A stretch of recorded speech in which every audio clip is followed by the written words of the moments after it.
Hello, my name is Roslynn Nyanhongo, a licensed professional counselor and covenant crisis therapist at Living Water Family Therapy in Round Rock, Texas.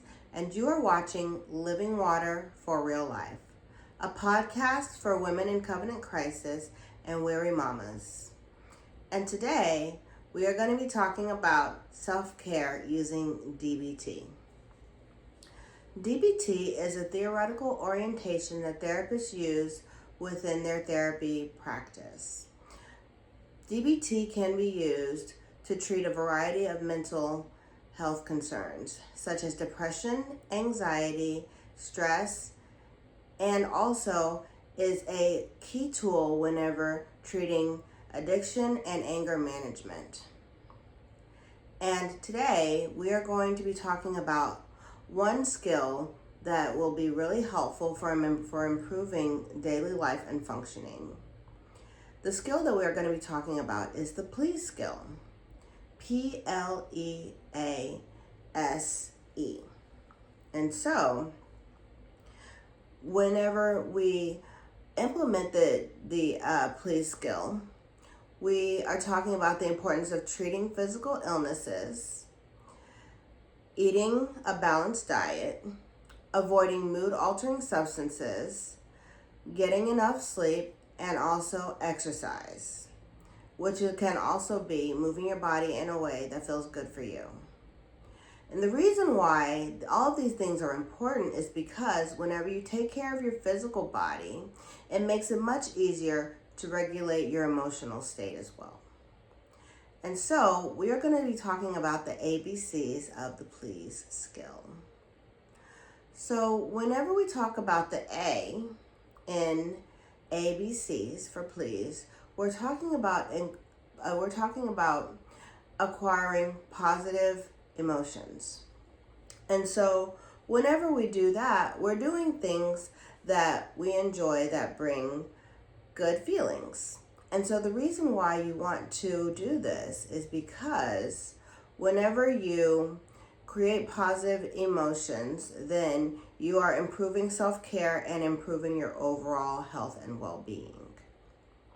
So some ways that I like to improve my positive emotions is by taking a bath, or by eating something yummy, or by going out and getting some sunshine, or spending time with my loved ones and friends. Whenever you do these things, then they help you feel better. And they are also a form of self-care. And what you do whenever you do these things on a regular basis is you're doing B, building mastery. So that whenever things get difficult, you are able to pull things that you have already started integrating as part of your daily routine, so that whenever things get difficult, it becomes much easier to think about things that you do to help yourself feel better. And then after you build mastery, then you move on to C, which is coping ahead. And so what coping ahead means is whenever you know that there's something coming up that you're not necessarily looking forward to doing, you can plan to treat yourself with something that you are already doing to help yourself feel better. And so, for example, if you have something that you're doing that you don't really want to do, maybe after you finish doing the thing that you don't want to do, maybe you treat yourself to a movie that you really enjoy. Or maybe you go and get a treat or something that you enjoy. And that is a way to cope ahead. It's basically a little reward for doing something that you don't necessarily want to do. And so whenever we go into the ABCs of please, Please, I want to break down exactly what that means. So whenever you're treating the P in please, that is treating physical illness. So your body cannot regulate emotion if you are physically ill. So what that looks like is going to the doctor if you're not feeling well and taking medication to help give your body what it needs to help feel better. And that's very important. The E in please is eating a balanced diet. Making sure that you are getting the nutrients that you need from the food that you're eating and that you're not going all day without eating. And whenever you are eating, your plate is colorful, meaning that you have a variety of things on your plate. You have a protein, a fruit, veg, you have a starch, you have a healthy fat, and even some dairy on there. And the reason why it's important to have a complete plate is because each part of the plate provides different nutrients for your body. And so whenever you include healthy fat, because I know that whenever people talk about eating healthy, they take away the fat. The reason why you want to include something fatty like either salad dressing or butter or even a little bit of oil is because what that does is it helps your body to feel satisfied, and also it helps to break down your food. And so the A in the please skill is avoiding mood altering substances. A lot of times whenever people get stressed out, they like to go to things such as drugs and alcohol, specifically a glass of wine. But the downside to that is that whenever you use alcohol as a coping mechanism, what it does is it numbs the body and it makes it to where those feelings are not quite as loud. And it does not actually deal with the problem. It just makes it to where it's not as apparent in the moment. But the issue is still there.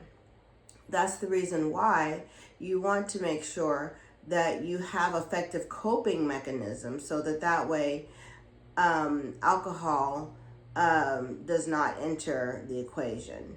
And whenever you integrate appropriate coping mechanisms, such as going outside, talking to a trusted friend or a loved one, or watching a movie, or doing something that's going to actually ground your body, it makes it easier to actually deal with those hard emotions and be able to come back from it later without just numbing out whatever it is that you're trying to deal with in the moment. And I know that that's really difficult whenever we have children to actually take time out for ourselves, because there's always someone who needs something from us. And so what I want to encourage you today is to find something that you enjoy to bring you some sort of positive emotion, to lift your spirit so that way you will be able to give to others as well. And so the S in please is sleep.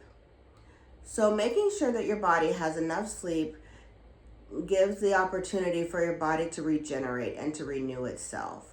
Whenever you sleep, it gives your brain time to rest and to also try to bring your body back to equilibrium and your regular homeostasis, which just means the balance of the body. And also creates an opportunity for the body to heal itself. So if you're not getting enough sleep, then it makes it difficult to be able to cope well and to ultimately feel better in the daytime. And if you don't get enough sleep, then there's also opportunity for fogginess and just for overall lowered function. And so that's the reason why sleep is very important. And finally, the last E in please stands for exercise, which is moving your body in a way that feels good for you. Now, you don't have to go out and run a 50-mile marathon. Just move your body in a way that feels good for you, whether it be stretching, dancing, moving around in a way that feels good. It doesn't matter what you do, just do it. You can park a little farther away from the store and then take a few extra steps whenever you go into the store. You can also go up and down the stairs 1 or 2 more times if you have stairs in your house. You can take a walk outside around the block. Another thing that creates positive emotions and that improves mood is getting enough sunlight. The sunshine provides vitamin D, which is really good for reducing anxiety and depression. And and also whenever you're outside, taking your shoes off and letting your feet feel the ground beneath your feet is also really grounding and can help boost boost emotions and reduce anxiety and depression. Um, Another thing is just making sure that you are carving out that time for yourself. Because whenever you do not carve out time for yourself, then it makes it a lot harder to pour into others, especially whenever you have no one pouring into you. And one other thing that I wanted to add to is the importance of implementing all of these things. It's whenever you accumulate positive emotions and build mastery and cope ahead, it makes it much easier to improve not only your physical wellness, but improve your social wellness and also your spiritual wellness. And so, I just want to encourage you to think about what are some things that you're doing right now to take care of yourself that you enjoy doing, that you could turn into a habit. And also, what are some things that you would like to start doing to help to improve your general well-being and overall life satisfaction? Whenever you take care of you, that is the first and best way to take care of others. And if you liked this episode of Living Water Family Therapy, I encourage you to like, comment, and subscribe and share it with another woman whom you feel would benefit. And I thank you, and I look forward to seeing you in next week's episode. And check us out on Spotify, Apple Podcasts, and YouTube, and search Living Water for Real Life.